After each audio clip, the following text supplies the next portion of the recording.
What causes CFD software errors and how to fix them? Imagine trying to solve a puzzle, but some pieces are missing or don't fit right. That's similar to what happens when CFD software encounters errors during simulations. These errors can be frustrating, but understanding their causes makes fixing them much easier. Most CFD errors come from issues with how the physical phenomena are modeled. If the turbulence models, like Reynolds averaged Navier-Stokes equations, are not suitable for the flow, results can be off or the solver might even crash. Using models that don't match the actual physics leads to inaccurate predictions. Mesh quality is another big factor. If the mesh is too coarse or has uneven cell sizes, the numerical calculations become unstable. For example, in boundary layers or narrow channels, not refining the mesh can cause errors. Sometimes automatic meshing tools don't produce the best quality mesh, so checking and refining manually is necessary. Boundary and initial conditions also play a role. Setting parameters like temperature or pressure to zero or unphysical values can cause the solver to fail. For instance, if you set a zero turbulent kinetic energy in a region where flow is active, it might lead to floating point errors. Making sure boundary conditions are realistic and consistent with the physical setup is key. Solver settings and numerical schemes can also cause errors.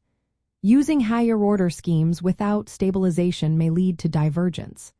Adjusting relaxation factors, reducing the time step size, or switching to more stable schemes like upwind methods can improve stability. It's often helpful to start with conservative settings and gradually refine them. Geometry simplifications and domain choices matter too. Oversimplifying a model to save time might omit critical flow features, leading to errors. Likewise, incorrect domain boundaries can distort the flow pattern, causing inaccurate results. Carefully selecting the domain and including important features is essential.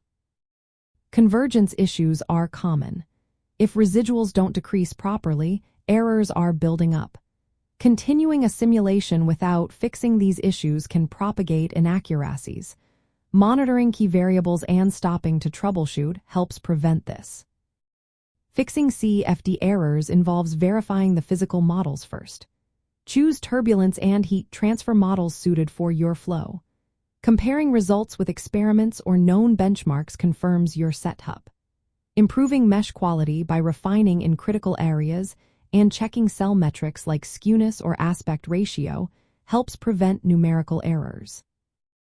Always double-check boundary conditions. Avoid setting parameters to zero unless physically justified. Make sure they match the actual conditions of your problem.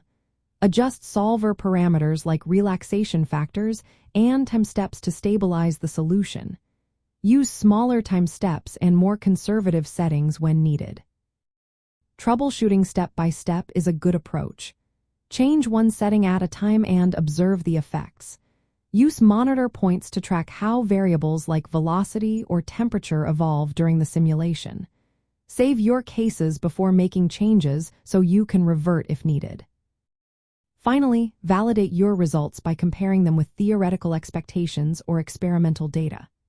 If your mesh is poor or the solver hasn't converged well, interpret results cautiously.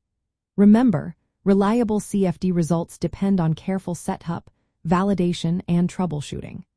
By understanding these common error sources and applying these fixes, you can make your simulations more accurate and trustworthy for your design and analysis work.